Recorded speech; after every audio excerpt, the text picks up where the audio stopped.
السلام علیکم ورحمۃ اللہ وبرکاتہ.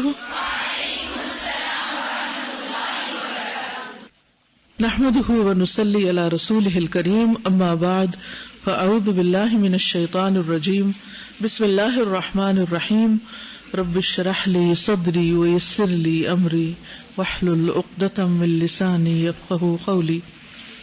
آج انشاءاللہ ہم حسن اخلاق کا چیپٹر پڑھیں گے. المسرۃ فی عشرۃ الزوجین. المسرۃ مسرت خوشی خوشگواری، فی عشرۃ الزوجین زوجین یعنی شوہر اور بیوی کے زندگی میں، یعنی ان کے باہمی تعلقات، تو خوشگوار ازدواجی تعلقات اور ان کا راز. اگر ہم کائنات میں غور کرتے ہیں تو قرآن مجید سے بھی ہمیں پتہ چلتا ہے اور مشاہدے سے بھی، تجربے سے بھی پتہ چلتا ہے کہ اللہ سبحانہ وتعالی نے ہر چیز کو جوڑے میں بنایا ہے. اسی طرح مرد اور عورت کا بھی جوڑا بنایا. قرآن پاک میں آتا ہے وَمِن كُلِّ شَيْءٍ خَلَقْنَا زَوْجَيْنِ لَعَلَّكُمْ تَذَكَّرُونَ، کہ ہر چیز میں سے ہم نے جوڑا بنایا تاکہ تم نصیحت پکڑو. یعنی یہ ایک فطرت کا نظام ہے، فطرت کا قانون ہے کہ اللہ تعالی نے انسان کو انڈیپینڈنٹ نہیں بنایا، اسے ڈیپینڈنٹ بنایا، اور صرف انسان کو نہیں باقی مخلوقات کو بھی. تو اس لیے ہم سب کو یہ بات جاننی چاہیے کہ فطرت کے اس نظام سے انحراف نقصان دہ ہے. اسی لیے ہمارے دین میں شادی کرنا عبادت قرار دیا گیا. بعض صورتوں میں تو وہ فرض ہے اور بعض میں سنت ہے.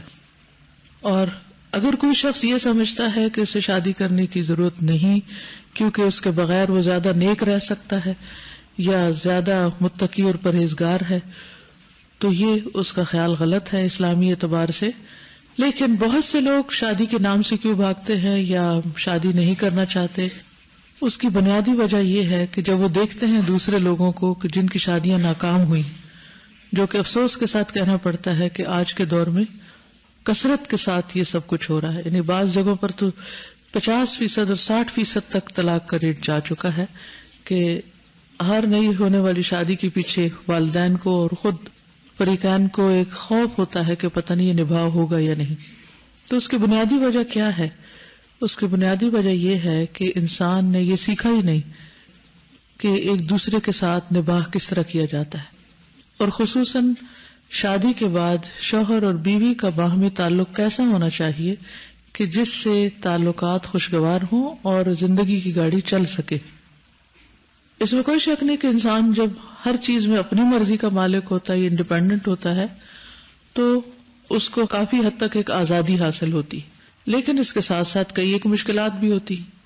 جب شادی ہوتی ہے یا کسی کے ساتھ بھی کہیں مل کے کوئی کام کرنا پڑتا ہے، کوئی بھی ٹیم ورک ہوتا ہے، تو اس میں مشکلات بہت ہوتی، لیکن اس سے انسان زیادہ پروڈکٹیو ہوتا ہے. بعض اوقات انسان کی زندگی میں جب مشکلات آتی ہیں تو انسان یہ سمجھتا ہے کہ میرا وقت ضائع ہو رہا ہے اور میں کچھ کر نہیں پا رہا اور میری زندگی میں کوئی خوشی نہیں، کیونکہ یہ دوسرے شخص کی وجہ سے. یعنی سارے کا سارا بلیم وہ دوسرے فرد کو دے دیتا ہے، شوہر بیوی کو، بیوی شوہر کو، یا کسی بھی اور رشتے میں جس میں دو لوگ یا دو سے زیادہ لوگ مل کر کام کر رہے ہیں. تو سمجھتا ہے کہ میں شاید اپنی الگ گاڑی چلاؤں گا یا اپنی الگ 1.5 اینٹ کی مسجد بناؤں گا تو زیادہ کامیاب ہوں گا. حالانکہ ضروری نہیں ہوتا کہ انسان اس صورت میں زیادہ بہتر کام کر سکے. تو یہ اللہ تعالیٰ کا ایک قانون ہے، ایک نظام ہے کہ اس نے پوری کائنات کو اس اصول پر پیدا کیا ہے کہ ایک شخص دوسرے کو کمپلیمنٹ کرتا ہے. اسی لیے بعض لوگوں کو باصلاحیتیں دی گئی اور دوسروں کو وہ نہیں دی گئی، کچھ اور دی گئی، تاکہ دونوں ایک دوسرے کی ضرورت پوری کر سکیں. ہسبینڈ وائف کی صورت میں بھی آپ دیکھیں کہ ایک خاندانی زندگی میں جو رول مرد پلے کر سکتا ہے وہ عورت نہیں کر سکتی، خواہ وہ کچھ بھی کرے.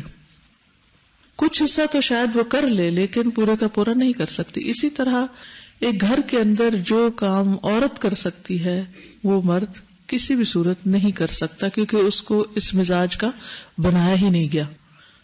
تو ہر ایک کو اپنا اپنا رول سمجھنے کی ضرورت ہے.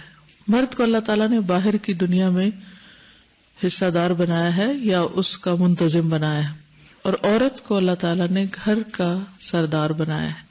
گھر کی دنیا میں اسے اتھارٹی دی ہے یا اسے گھر کی ملکہ بنایا ہے کہ اس کا انتظام چلانے میں اسے بہت کچھ مراعات حاصل ہے.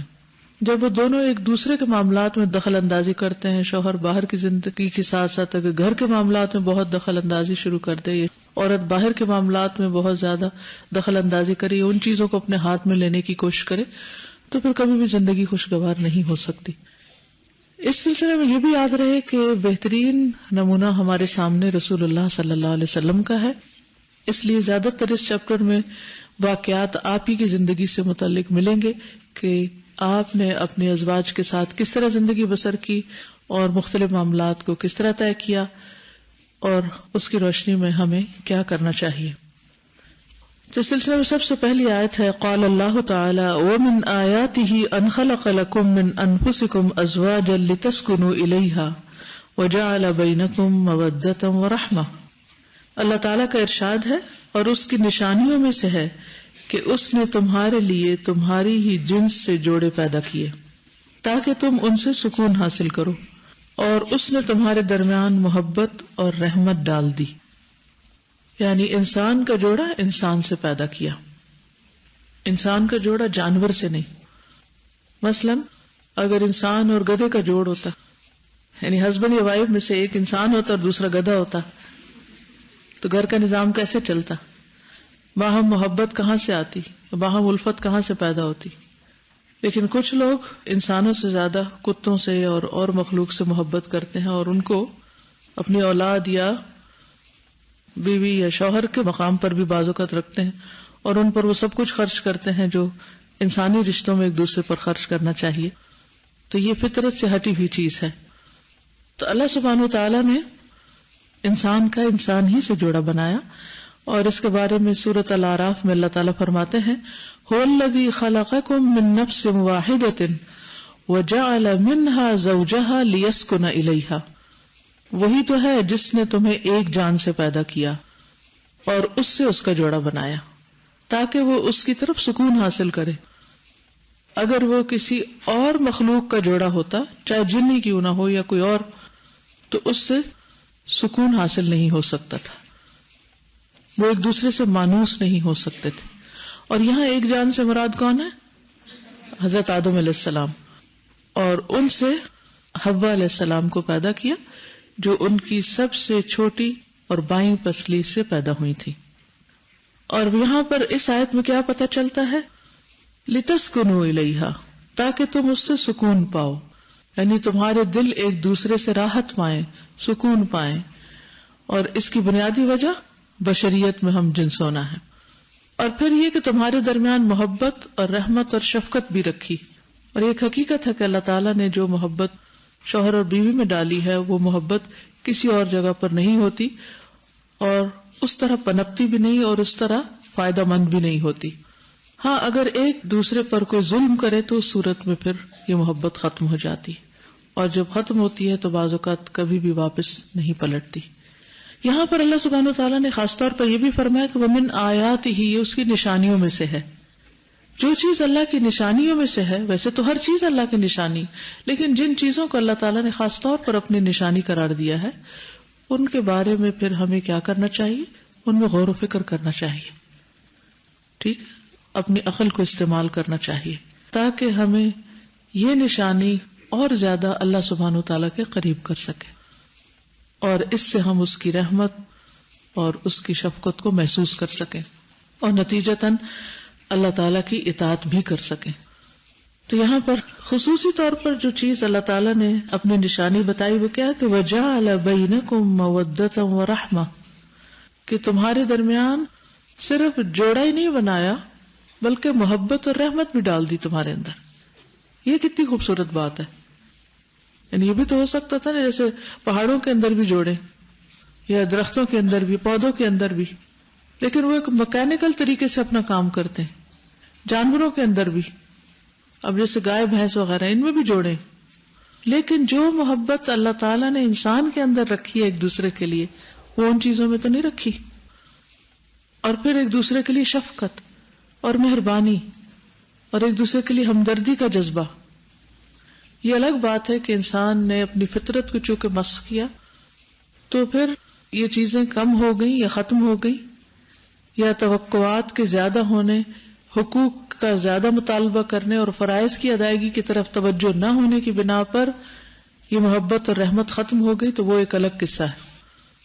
لیکن اللہ سبحانہ و تعالیٰ نے بہرحال انسانوں کے اندر رکھی ہے، تو بعض لوگ اسے وہاں نہیں کہیں اور تلاش کرتے ہیں، وہ بھی نہیں پا سکتے. تو اس لیے یہ آیت ایک معیار بھی ہے، ایک میزان بھی ہے کہ اللہ نے جو چیز رکھی ہے وہ اگر ہمارے اندر نہیں تو وہ کیوں نہیں، یا ہم اسے محسوس نہیں کر پا رہے تو کیوں نہیں پا رہے، ہم اس نعمت سے محروم ہیں تو کیوں محروم ہیں، اس کی کیا وجہ ہے؟ اس میں ہمارے اپنے گناہ ہی رکاوٹ ہو سکتے ہیں. اللہ سبحانہ و تعالیٰ کی رحمت تو ہر چیز پر چھائی ہوئی ہے، اس کے بنانے میں کمی نہیں ہے، کمی ہمارے اندر ہے. اور مودت کا معنی کیا ہوتا ہے؟ محبت، اور رحمت شفقت. محبت اور رحمت یہ دونوں ساری زندگی باقی رہتی ہیں، لیکن مودت خاص طور پر زندگی کے پہلے حصے میں اور رحمت آخری حصے میں، جبکہ دونوں کمزور ہونے لگتے ہیں، بڑھاپے کی منزل کو پہنچنے لگتے ہیں تو ایک دوسرے کے لیے مزید ہمدردی پیدا ہوتی. یا پھر عام حالات میں بھی جب ان میں سے کوئی ایک بیمار ہو یا تکلیف میں ہو تو اس کے لیے جو کیئر کا جذبہ ہے، یہ ایک ہمدردی ہے اور خیال رکھنا ہے، یہ بھی اللہ کی نشانیوں میں سے ایک ہے. اب شوہر اپنے خون پسینے کی کمائی اپنی بیوی پر خرچ کرتا ہے، کیوں کرتا ہے؟ یہ رحمت کی وجہ سے، شفقت کی وجہ سے. اسی طرح بیوی اگر پکا کر یا کسی بھی طرح گھر کے اور نظام سے اپنے شوہر کو راحت یا سکون پہنچانے کی کوشش کرتی ہے تو یہ بھی اسی محبت اور رحمت کا حصہ ہے. لیکن اس میں شیطان نے بہت سے وسوسے ڈال کر اور بہت سے آزادی کے نام پر بعض اوقات ایسے ایسے ذہن خراب کیے گئے ہیں کہ شوہر کے اندر بھی خود غرضی آ گئی اور دوسری طرف بیوی نے بھی شوہر کی کیئر کرنا چھوڑ دی، جبکہ فطری نظام کیا تقاضا کرتا ہے کہ دونوں ہی ایک دوسرے کے لیے محبت اور رحمت کا باعث ہوں. لیکن عموماً دوسروں سے شکوہ زیادہ کیا جاتا ہے کہ دوسرا یہ نہیں کر رہا، تو اس کے لیے اصول یہ ہے کہ کچھ بھی پانے کے لیے آپ آغاز کر دے. گیو اینڈ ٹیک، دینے والے کو ملتا ہے. اگر شوہر میں یہ نہیں ہے تو بیوی اپنے اندر یہ چیزیں لے آئے. اور یہ حقیقت ہے کہ اگر آپ ایک پھول کی طرح نرم ہیں تو آپ سے معاملہ کیسا کیا جائے گا؟ پھول کے ساتھ معاملہ کیسے کیا جاتا ہے؟ نرمی کا نا. لیکن اگر آپ ایک آہنی دیوار ہیں تو پھر معاملہ بھی ویسا ہی ہوگا. تو بعض اوقات ہم دوسرے پر اعتراض کرتے ہیں، دوسرے پر الزام دھرتے ہیں کہ وہ نہیں ایسا، حالانکہ خود ہم ویسے نہیں ہوتے کہ ہم سے ویسا معاملہ کیا جائے. ہمیں محبت لینی نہیں آتی تو پھر شیطان انسان کے اندر تکبر ڈالتا ہے کہ تم بڑا بن کے دکھاؤ، اور اس تکبر کے شوق میں انسان اپنے اندر کی نرمی اور خوبصورتی اور خصوصاً عورت کے اندر جو ایک اللہ نے حسن رکھا ہے، یہ نرمی رکھی ہے، یہ محبت لینے کا ایک طریقہ رکھا ہے، اگر وہ اس سے عاری ہو جاتی ہے تو پھر کوئی خیر اور بھلائی اس میں نہیں. پھر ہے قال اللہ تعالی وعاشروہن بالمعروف. اللہ تعالیٰ کا ارشاد ہے اور ان عورتوں کے ساتھ بھلے طریقے سے زندگی بسر کرو. عاشروہن بالمعروف یعنی زندگی اچھے طریقے سے گزارو. یہاں خصوصاً مردوں کو حکم دیا گیا کہ وہ پہل کر لیں، اور اس میں دو چیزیں ہیں خاص طور پر جو ان کی ذمہ داریوں میں آتی ہیں. نمبر 1 نان نفقے کا اہتمام. اب ہو سکتا ہے کوئی عورت کہے کہ میرا شوہر تو ایسا کچھ بھی نہیں کرتا. وعاشروہن بالمعروف میں خصوصاً دو چیزیں آتی ہیں. نمبر 1 بیوی کے لیے رہائش کا انتظام، نان نفقے کا انتظام، اور نمبر 2 گفتگو اور معاملے میں عمدہ انداز، اچھا انداز. لیکن بعض اوقات ایسا نہیں بھی ہوتا، شوہر نان نفقہ فراہم نہیں کر سکتا، تو اس صورت میں کیا کرنا چاہیے؟ یہ سوچنے کی بجائے کہ ہمارا شوہر نکما ہے اور وہ کچھ کرتا نہیں، اس کے جوتے میں بھی پاؤں رکھ کے دیکھنا چاہیے کہ اس کو کہاں سے تکلیف پہنچ رہی. بعض اوقات محنت کے باوجود، کوشش کے باوجود ان کو جاب نہیں ملتی، جو کاروبار کرتے ہیں وہ نہیں آگے بڑھتا، کیونکہ رزق تو اللہ نے مقدر کیا ہے نا. جب انسان ماں کے پیٹ میں ہوتا ہے تو اس کا رزق لکھا جاتا ہے. تو ایسے میں صرف کوسنے کی بجائے اور صرف اپنی قسمت کے پھوٹا ہونے کی بات کرنے کی بجائے شوہر کے ساتھ تعاون کرنا چاہیے. مثلاً اگر اس کی تنخواہ 5,000 ہے تو گھر کا بجٹ کتنے میں بنانا چاہیے؟ 10,000 میں نہیں, 5 کے اندر ہی بنانا چاہیے. اور اس معاملے میں دوسروں کی نقالی نہیں کرنی چاہیے، رائٹ لیفٹ نہیں دیکھنا چاہیے کہ میری بہن کا بجٹ تو اتنا ہے اور بھائی کا اتنا ہے اور فلاں کا اتنا ہے، بلکہ یہ دیکھنا چاہیے کہ مجھے اللہ نے اگر یہاں بھیجا ہے اور میری قسمت میں یہ رزق لکھا ہے تو مجھے اب اس پر صبر اور شکر کرنا چاہیے. کیونکہ نبی صلی اللہ علیہ وسلم نے فرمایا کہ میں نے جہنم سے زیادہ کوئی منظر سخت نہیں دیکھا، کہ جہنم کی آگ جو ہے اس کا منظر جب مجھے دکھایا گیا تو اس سے زیادہ تکلیف دہ منظر اور کوئی نہیں تھا، اور میں نے اس کی اکثریت عورتوں پر مشتمل پائی. اور اس کی وجہ کیا بتائے گی کہ وہ شوہر کی ناشکری ہوتی. ناشکری کہاں سے شروع ہوتی؟ مالی معاملات سے. مجھے یہ بھی نہیں ملا، مجھے یہ بھی نہیں ملا، مجھے وہ بھی نہیں ملا، مجھے ایسا کپڑا چاہیے، مجھے ایسا زیور چاہیے، مجھے ایسا گھر چاہیے.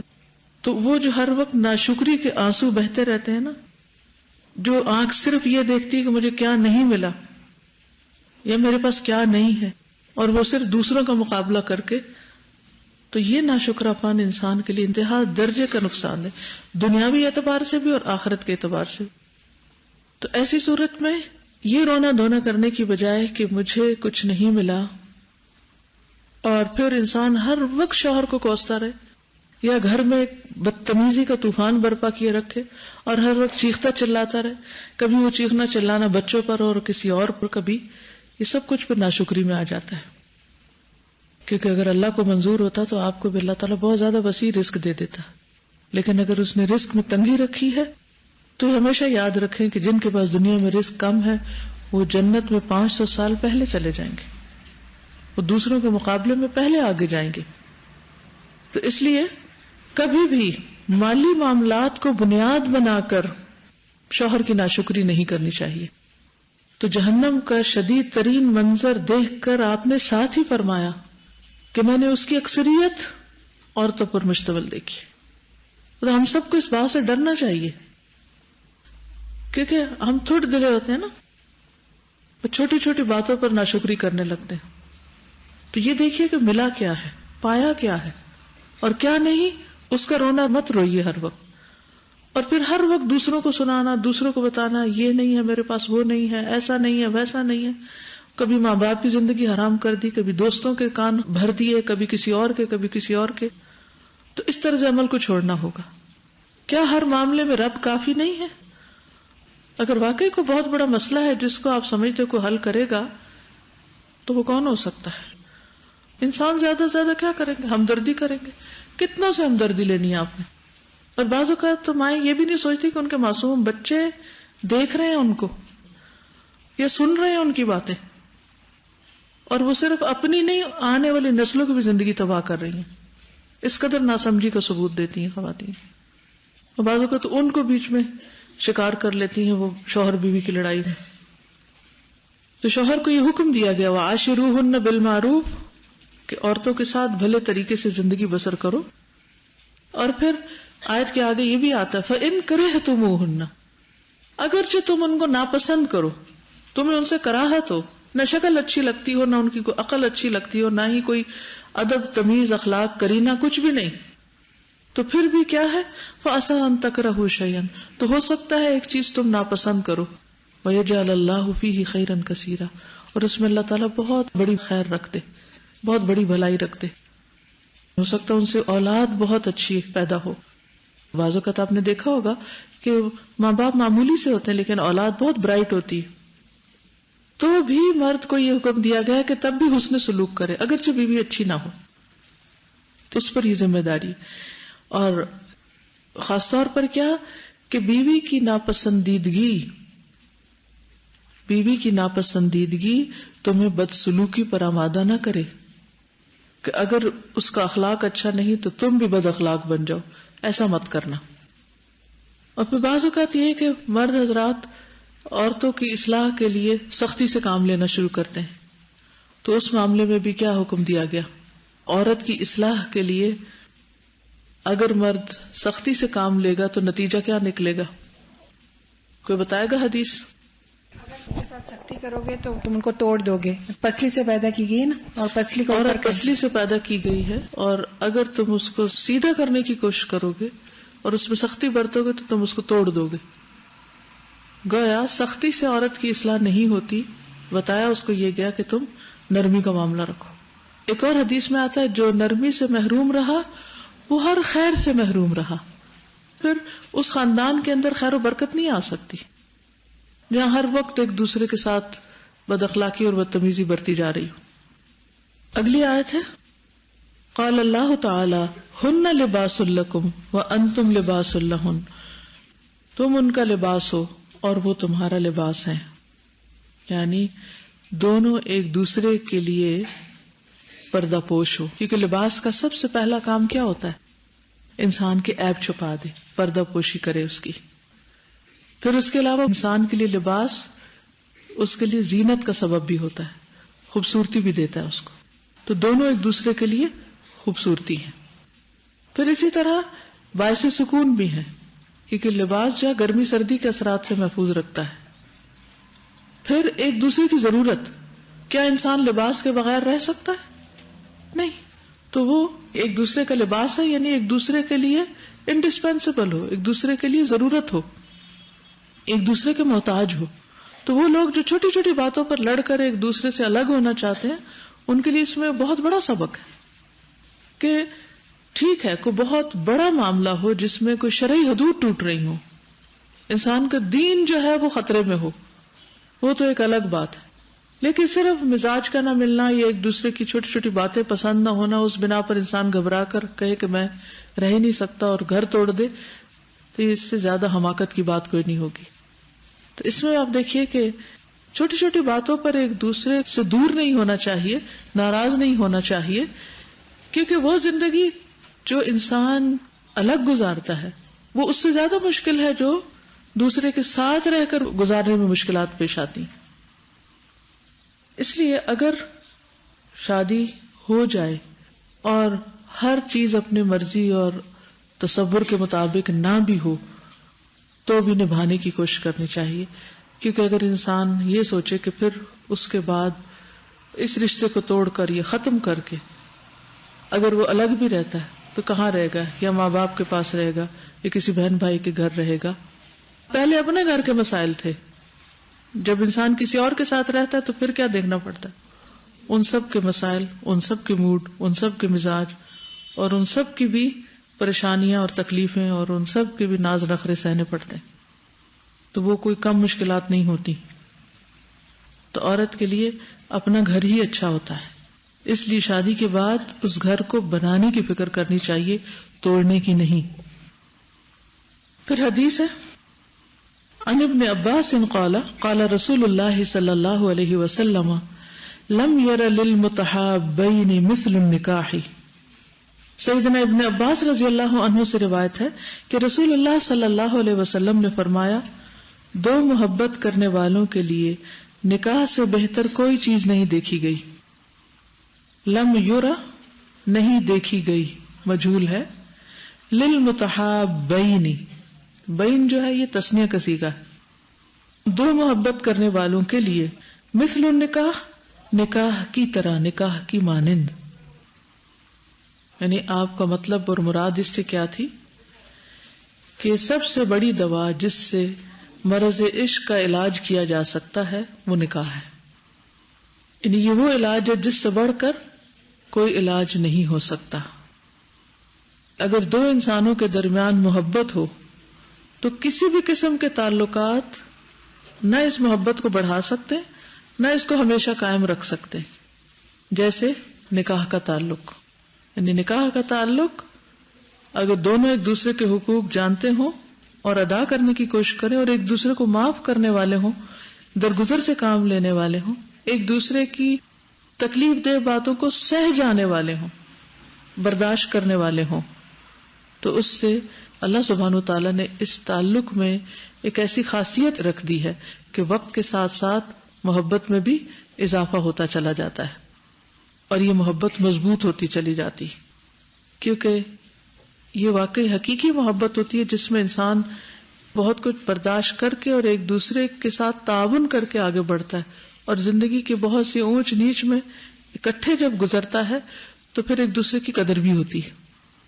اس کے برعکس شادی کے بغیر اگر ایسا کوئی تعلق ہے تو آپ دیکھیے کہ اس کا نتیجہ کیا ہوگا. اور سب سے پہلی بات تو یہ کہ ہر وقت کا گناہ، کیونکہ ایسے حرام رشتے کے بارے میں جتنے بھی خیال آئے گا وہ سارے گناہ پر مبنی ہوں گے. پھر یہ ہے کہ وہ محبت قائم بھی نہیں رہ سکتی، کیونکہ جس کا کوئی انجام ہی نہیں، جس کا کوئی نتیجہ بھی نہیں، تو حاصل کیا ہوگا؟ اینڈ کہاں ہوگا؟ اس کا مقصد ہی کیا ہے سوائے ایک خیال کے یا صرف ایک تصور کے؟ اس کی حقیقت تو کچھ بھی نہیں. اور پھر محبت صرف سہانے خواب یا صرف چند فلمی ڈائلاگ بول دینے سے نہیں بڑھتی جب تک حقیقی معنوں میں ایک دوسرے کی ضرورت پوری نہ کی جائے، ایک دوسرے کے کام نہ آئے انسان. اسی لیے کیا تجویز کیا گیا؟ اگر کوئی یہ سمجھتا ہے کہ وہ واقعی دوسرے سے محبت کرتا ہے تو پھر اس کے لیے بہتر ہے کہ وہ نکاح کر لے، اور اگر نکاح نہیں کر سکتا تو پھر ایسا کوئی تعلق قائم نہ رکھے، کیونکہ اسلام میں شادی کے علاوہ مرد اور عورت میں محبت کا کوئی کانسیپٹ نہیں. وہ محبت جس کو عام طور پر عشق کا نام دیا جاتا ہے وہ ایک بیماری ہوتی ہے، تو اس بیماری سے باہر نکلنا ضروری ہوتا ہے، ورنہ وہ انسان کے دین، ایمان، اخلاق ہر چیز کے لیے نقصان دہ ہوتی، انسان کی نسلوں کے لیے بھی نقصان دہ ہوتی. اسی مرض کے علاج کے لیے کتاب لکھی گئی ہے دوائے شافی. تو جس کسی کو ایسا کوئی مرض لاحق ہو اس کو وہ کتاب پڑھنی چاہیے، تو علاج ہو جائے گا. یعنی یا وہ شادی کر لے یا پھر وہ اپنے اندر سے اس خیال کو ختم کر دے، اس کو اندر ہی قتل کر دے، ورنہ دین، ایمان، آخرت، اخلاق، نسلیں سب کچھ رسک پر ہے. دل بہلانے کے لیے، ایسے دل لگی کے لیے ایسے کوئی ریلیشن شپ نہیں ہونے چاہیے. اور شیطان چاہتا کیا ہے کہ انسان حلال طریقے سے اپنی ضروریات پوری نہ کرے بلکہ حرام میں پڑ جائے. تو جو حرام میں پڑ گیا، بلکہ حرام کیا شک و شبہ والی چیز میں پڑ گیا، اس نے بھی اپنا ایمان اور دین رزق پہ لگا دیا. تو ہمیں خطروں میں نہیں جینا. آخرت کا سفر بہت لمبا ہے اور اس کی کامیابی کا انحصار اس پر ہے کہ ہم اس زندگی کو کیسے بسر کرتے ہیں. اگلی حدیث ہے عن عبداللہ بن عمرو قال قال رسول اللہ صلی اللہ علیہ وسلم خیارکم خیارکم لنسائہم. سیدنا عبداللہ بن عمرو رضی اللہ عنہ سے روایت ہے کہ رسول اللہ صلی اللہ علیہ وسلم نے فرمایا تم میں سے بہتر وہ ہیں جو اپنی عورتوں کے لیے بہتر ہیں، یعنی اپنی بیوی کے لیے اچھے ہیں.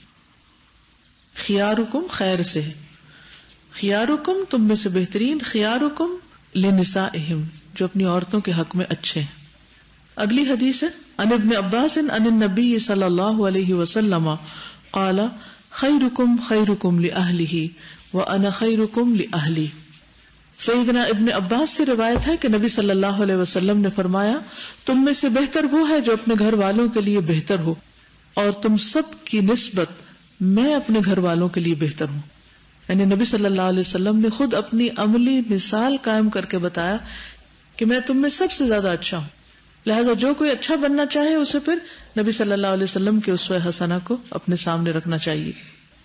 عورت چونکہ جذباتی بھی ہوتی، ایک حدیث کی روح سے کم عقل بھی ہوتی، یعنی مرد کے مقابلے میں، اور انہی دو باتوں کی بنیاد پر بہت دفعہ وہ بد اخلاقی کا ثبوت بھی دیتی.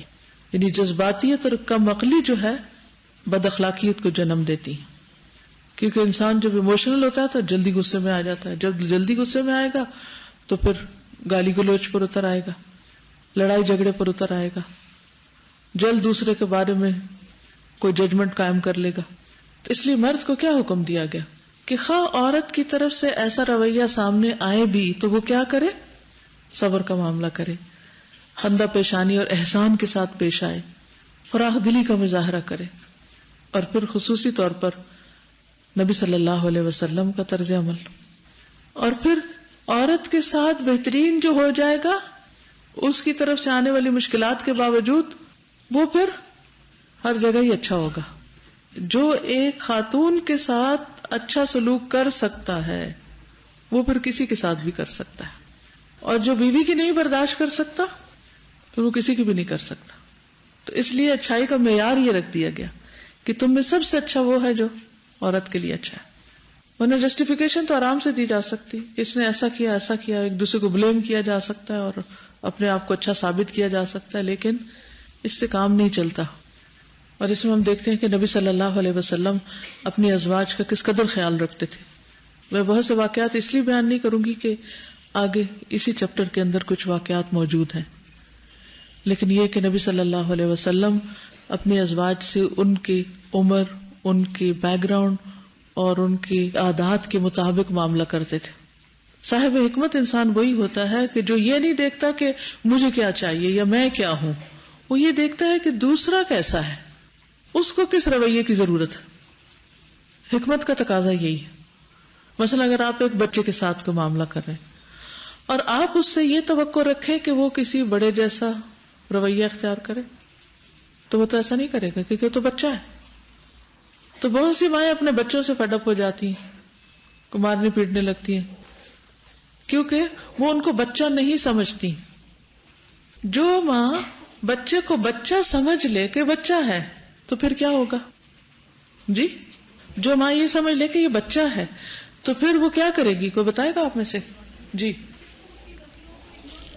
اس کی غلطیوں کو، اس کی مسٹیکس کو اگنور کر دے گی. کیا کہہ کر؟ کہ بچہ ہی تو ہے اور بچے تو ایسے ہی ہوتے ہیں، تو اس کے لیے کوئی مشکل نہیں ہوگی.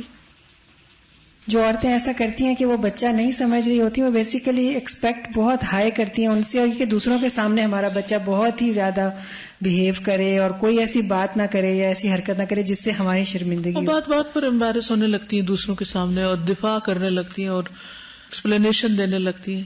حالانکہ صرف ایک بات خود کو سمجھانے کی ضرورت ہے کہ یہ بچہ ہے اس لیے تو ایسا کرے گا، اور دوسرے کو بھی سمجھنا چاہیے کہ تو بچہ ہے اس لیے اس نے ایسا کیا. وہ بھی کیوں ایکسپیکٹ کرتے ہیں کہ وہ بڑا بن کے دکھائے؟ اگر بچے سے کچھ ٹوٹ گیا، کچھ پھوٹ گیا، اس نے کسی کو دھکا مار دیا ہے، کوئی لڑائی کر لی ہے، کچھ کر لیا ہے، تو کیا سوچ کے آپ اگنور کریں گے؟ بچہ، بچے ایسے کرتے ہیں.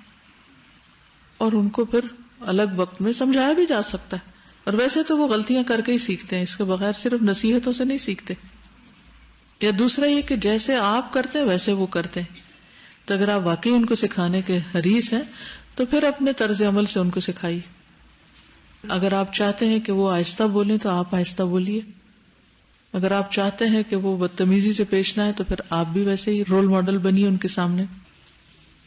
تو نبی صلی اللہ علیہ وسلم اپنی ازواج کے ساتھ بہترین معاملہ کرتے تھے اور امت کے لیے ایک بہترین مثال تھے. اور اہل جو ہے، اہل و عیال، یہ رحم کے رشتوں کے لیے بھی آتا ہے اور پھر ازواج کے لیے بھی آتا ہے. اہل و عیال کے لیے یعنی اپنے بچوں کے لیے بھی اچھے اور اپنے گھر والوں کے لیے بھی یعنی ازواج کے لیے بھی. نبی صلی اللہ علیہ وسلم اپنی ازواج کے ساتھ دل لگی کرتے، لطف و محبت سے پیش آتے، کشادہ دلی سے ان پر خرچ کرتے، یعنی جو آپ کے پاس ہوتا ان کو ہنساتے بھی، کبھی دوڑ بھی لگاتے جیسے حضرت عائشہ رضی اللہ تعالی عنہا کے ساتھ لگائی.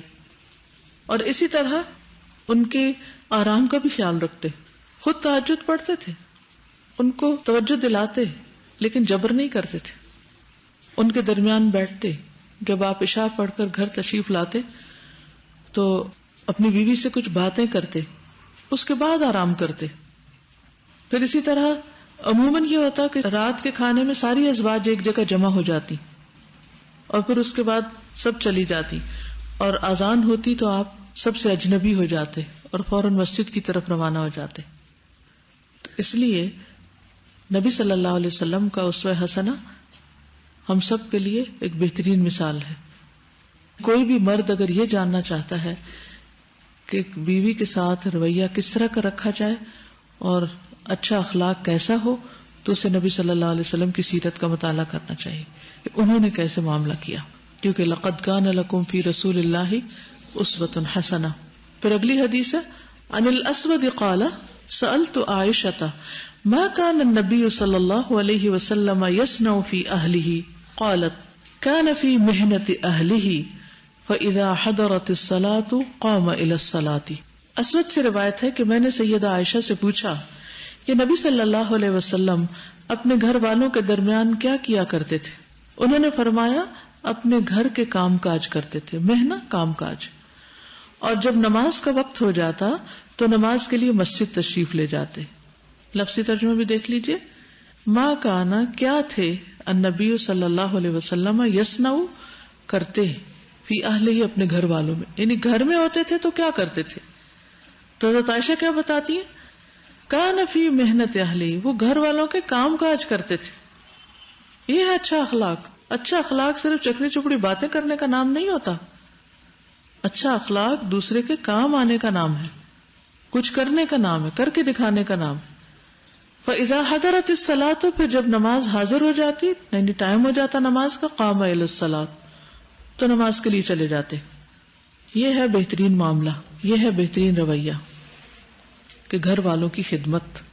آج مرد تو کیا، عورتیں بھی کیا چاہتی کہ گھر کا کوئی کام نہ کرنا پڑے، کوئی خدمت نہیں. گھر والوں کی خدمت کیے بغیر آپ ان کے حق میں کیسے اچھے ہو سکتے ہیں؟ کہاں سے اچھے ہو سکتے ہیں بتائیے، سوچئے.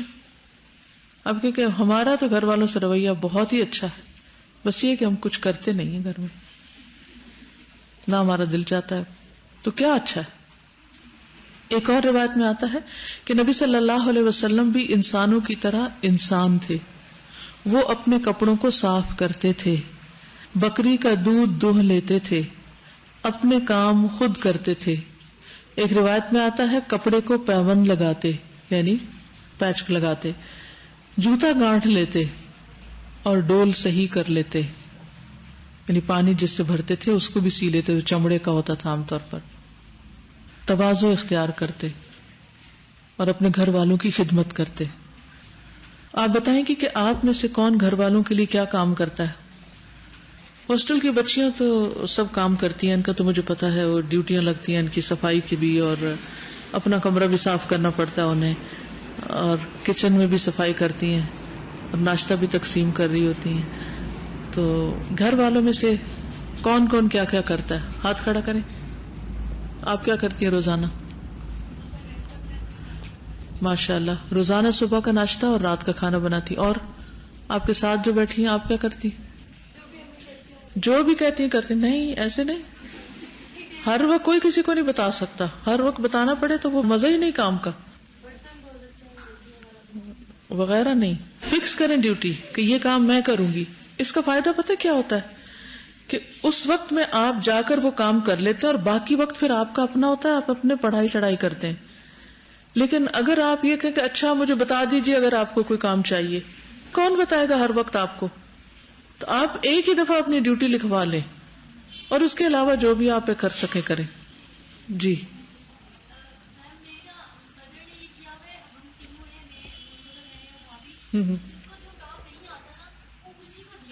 ویری گڈ، بہت اچھی ماں ہے. مشکل سے ہی آسانی ہوتی ہے، پھر آہستہ آہستہ آہستہ آنے لگتا ہے. اور اگر کسی بھی کام کو زندگی میں انسان یہ کہہ کہ یہ بڑا مشکل ہے میں نہیں کر سکتی، کبھی بھی نہیں آتا. پھر آپ کیا کرتی؟ روٹی بنا کے کھانا لگا دیتی ہیں، اور کپڑے پھیلانے کی ڈیوٹی. بالکل، یہ بھی بہت بڑے کام ہوتے ہیں. اکثر میں دیکھتی ہوں لوگوں کو صفائی کرنی نہیں آتی، کونا کھدرا دیوار کے ساتھ کا حصہ جالے یہ نہیں صاف کرتے، توجہ ہی نہیں ہوتی، اس کو کوئی کام سمجھتا ہی نہیں. کھڑکیاں دروازے صاف کرنا، شیشے وغیرہ. تو اگر باقی لوگ روٹین میں کام کر رہے ہیں تو آپ یہ ڈیوٹی اپنے اوپر لے لیجئے کہ میں ان کونوں کو صاف کروں گی جن پہ کسی کی نظر نہیں جاتی. یہ ایک مزاج ہوتا ہے باریک چیزیں دیکھنے کا. اگر آج یہاں سے اٹھ کے آپ ہر کونے کو دیکھیں تو آپ کو ہر کونے میں کچھ نظر آئے گا. کیونکہ ہم جب جھاڑو بھی لگاتے ہیں تو کیا کرتے ہیں؟ کونے چھوڑ کے لگاتے ہیں. دروازوں کے پیچھے جالے ہوتے ہیں، دروازوں کے پیچھے کونے جو ہوتے ہیں ان کو بھی اکثر لوگ صاف نہیں کرتے، وہ کسی نے دیکھنا. کیونکہ ہم دکھاوے کی صفائی کرتے ہیں نا، لوگوں کو دکھانے کے لیے، حقیقی صفائی نہیں کرتے. اگر ہمیں یہ پتا ہو کہ ان اللہ یحب التوابین ویحب المتطہرین، کہ اللہ پاکیزگی حاصل کرنے والوں سے محبت رکھتا، وہ صرف خود نہانا دھونا ہی نہیں، ہر طرح کی پاکیزگی اور صفائی آ جاتی ہے اس میں. تو پھر ہم کونے کھدرے بھی صاف کریں، ہم کرسیوں کے صرف اوپر نہیں نیچے سے بھی صاف کریں، کیونکہ وہاں بھی جالے لگ جاتے ہیں غیر توجہی سے. تو آپ ان چیزوں کو اپنی ڈیوٹی لے سکتے ہیں. اور اگر آپ کے پاس روز اتنا ٹائم نہیں ہوتا، مثلا آپ 1 گھنٹے کی میٹنگ کرتے ہیں اور پھر گھر پہنچتے ہیں اور پھر ہوم ورک بھی ہوتے ہیں اور گھر میں اور کام کرنے والے موجود ہیں، تو آپ سیٹرڈے سنڈے کو، چھٹی کے دن کو یا آفٹرنون کوئی بھی آپ ایک تھورو صفائی کی ذمہ داری لے لیں. اس سے بھی آپ دیکھیں گھر چمک اٹھے گا اور گھر والے کس قدر شکر گزار ہوں گے. اور کتنے خوش ہوں گے. اور کون کیا کرتا ہے؟ جی آپ بتائیے. سارے کام خود کرتی ہیں. ویری گڈ، ماشاء اللہ. وہ ساتھ لگ جاتے ہیں. بالکل. اور اس سے خاندان کے اندر ایک فیملی بانڈنگ کتنی ہوتی ہے کہ آپ بھی لگی ہوئی ہیں، شوہر آگے ہیں، وہ ٹیبل لگا رہے ہیں، بچے نے اٹھا کے کچھ اور ساتھ پکڑا دیا. وہ ایک تربیت بھی تو ہو رہی ہوتی ہے نا. یعنی یہ پڑھنے کے بعد کہ نبی صلی اللہ علیہ وسلم گھر میں کیا کیا کام کرتے تھے، ہمارے پاس کوئی حجت رہ جاتی ہے کہ ہم کہیں گے جی ہم تو بس پڑھنے والے لوگ ہیں، ہمیں تو کچھ نہیں کرنا آتا، نہ کرنا ہے. جی بیٹے آپ کیا کرتی ہیں؟ روز کا بھی کچھ نہ کچھ ضرور ذمہ لیں. شاباش، ویکنڈ تو بہت اچھا، لیکن ہر روز کا بھی کچھ حصہ. اور اس سے آپ دیکھیے صرف اس کام سے جب آپ گھر کا کوئی بھی کام آپ کریں گی، آپ کی تبلیغ ڈبل اثر کرے گی، آپ کی تعلیم دوہرا اثر کرے گی. اور اس کا فائدہ یہ ہوگا کہ آپ اتنے ماہر ہوں گے کہ جب بعد میں کورس ختم ہونے کے بعد، جبکہ سب ابھی تو انتظار کرے کس وقت ان کا کورس ختم ہو تاکہ یہ واپس آئیں اور گھر کے کام کریں، تو پھر کیا ہوتا ہے جب کورس کو پھر خیر بات کہہ کے تو پورے دنیا میں آ جاتے ہیں. اب کیا پورے دین میں آئے ہیں، پھر پورے دنیا میں چلے جائیں گے. تو اعتدال تو نہ ہوا. اسی لیے جو لوگ پڑھائی کے دوران کوئی کام نہیں کرتے وہ بعد میں پھر دین کا کام نہیں کر پاتے. مجھے یاد ہے کہ ہم کلاس 6-7 میں تھے یا اس سے بھی چھوٹے، تو ہم میں سے ہر بہن کے ذمہ ایک کمرے کی صفائی تھی جو اسکول جانے سے پہلے ہمیں لازمی کرنی ہوتی تھی. کچھ حصہ دھونے کا ہے، کچھ کپڑا لگانے کا ہے، کچھ ڈسٹنگ کرنے کا ہے، جھاڑو لگانے کا، لیکن اس کے بغیر ہم اسکول نہیں جا سکتے تھے کیونکہ عادت ہی نہیں ہوگی. پھر اگر آپ نہیں کریں گے شروع سے پھر عادت نہیں ہوگی. جب عادت نہیں ہوگی تو پھر جب بڑی ذمہ داری پڑے گی، شادی ہوگی اور اس کے بعد آپ نے سسرال میں کام نہ کیا، کوئی آپ کو قبول نہیں کرے گا، کوئی آپ کی شکل نہیں دیکھے گا. جی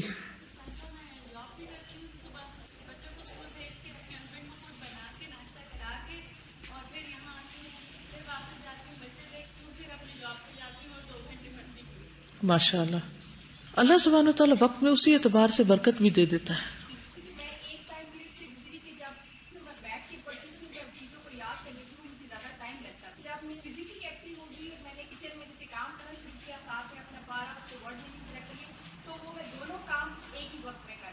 الحمدللہ بالکل، کیونکہ مائنڈ اتنا ہی ایکٹیو ہو جاتا ہے. جی ماشاء اللہ.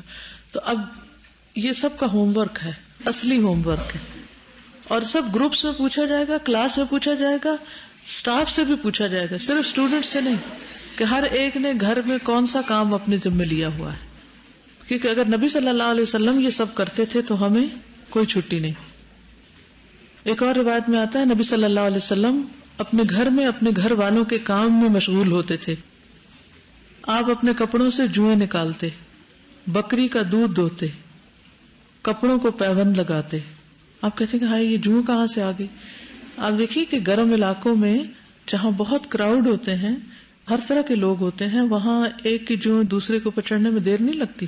تو بعض اوقات آپ باہر سے ہو کر آتے ہیں اور آپ کے کپڑوں میں کچھ نہ کچھ ایسی چیز نظر آ رہی ہوتی، تو پھر کیا کرنا چاہیے؟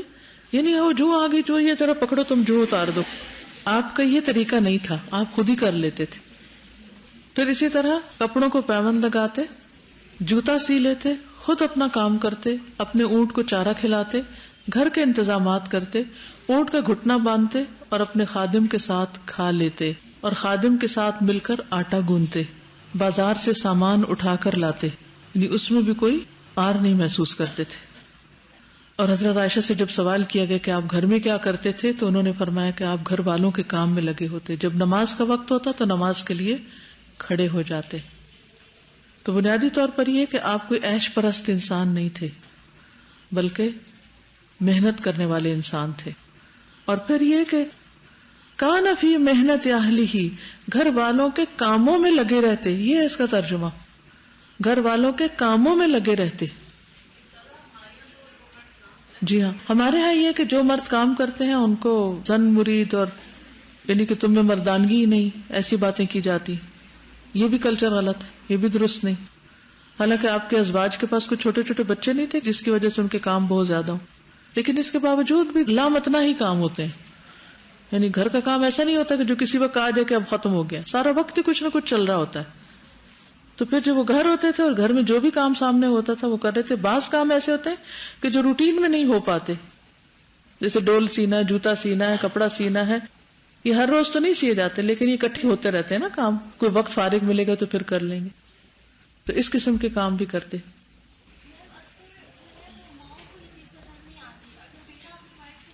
جی ہاں، بیٹا اگر وائف کے ساتھ کام کر رہا ہے تو وہ ماں کو اچھا نہیں لگتا، کیونکہ ماں خود ساری زندگی بچے کے منہ میں نوالے دیتی رہی ہے تو اس کو یہ برداشت نہیں ہوتا کہ بچہ کسی اور کو کھانا کھلائے، تو پھر جیلسیز آ جاتی ہیں بیچ میں. تو اصل میں تو دیکھنا چاہیے کہ بچے کی خوشی کس میں. بچہ تبھی خوش ہوگا نا جب اس کے گھر والے خوش ہوں گے اور اس کو واپس خوشی ملے گی.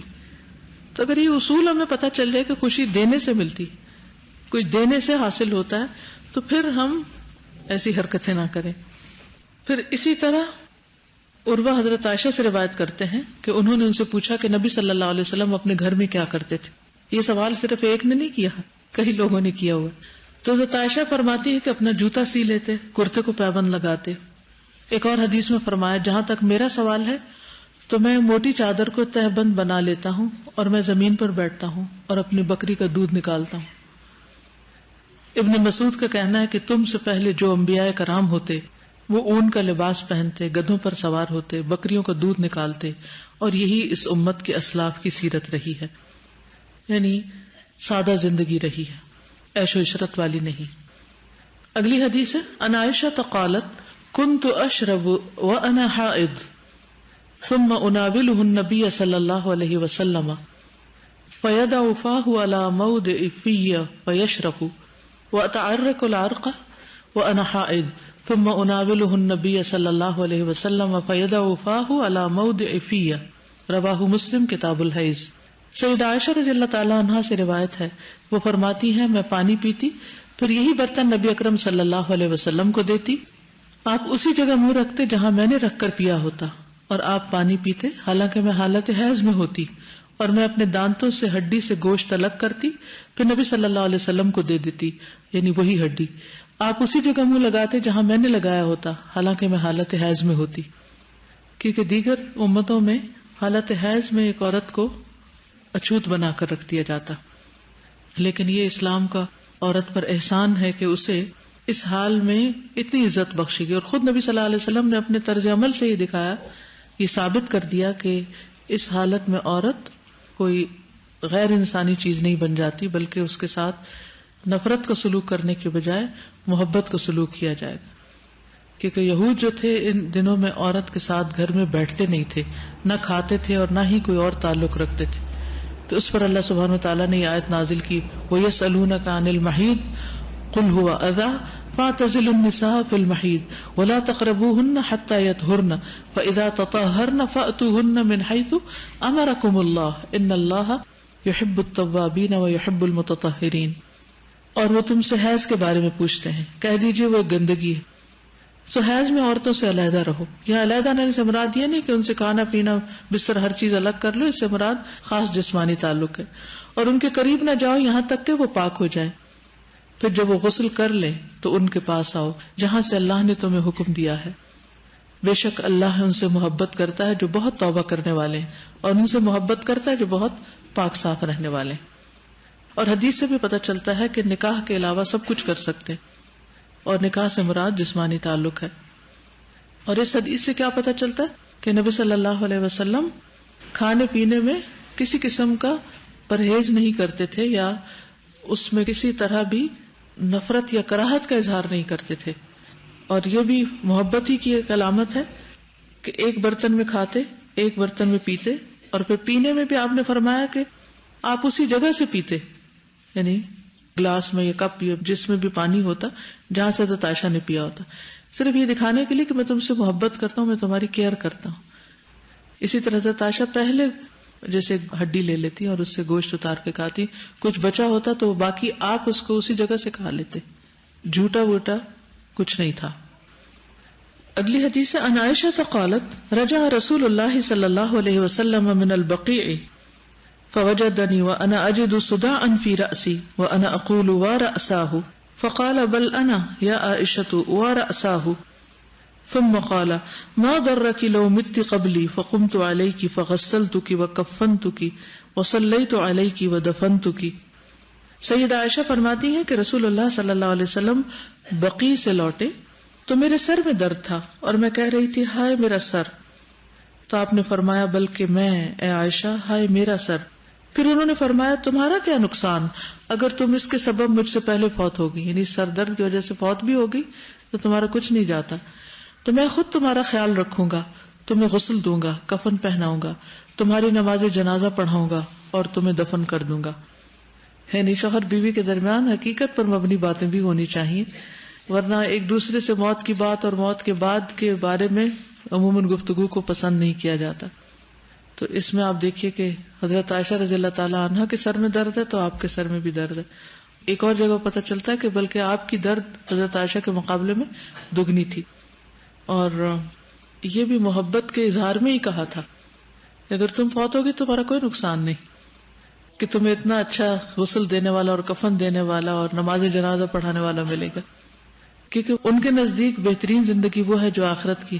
اور آخری سفر میں اگر کوئی اچھا ساتھی مل جائے کہ جو دعائیں کرنے والا ہو اور ساری ضروریات پوری کرنے والا ہو تو اس سے بڑھ کر اور بہتری کیا ہو سکتی. وآخر دعوانا ان الحمد للہ رب العالمین. سبحانک اللہم وبحمدک اشہد ان لا الہ الا انت استغفرک واتوب الیک. السلام علیکم ورحمۃ اللہ وبرکاتہ.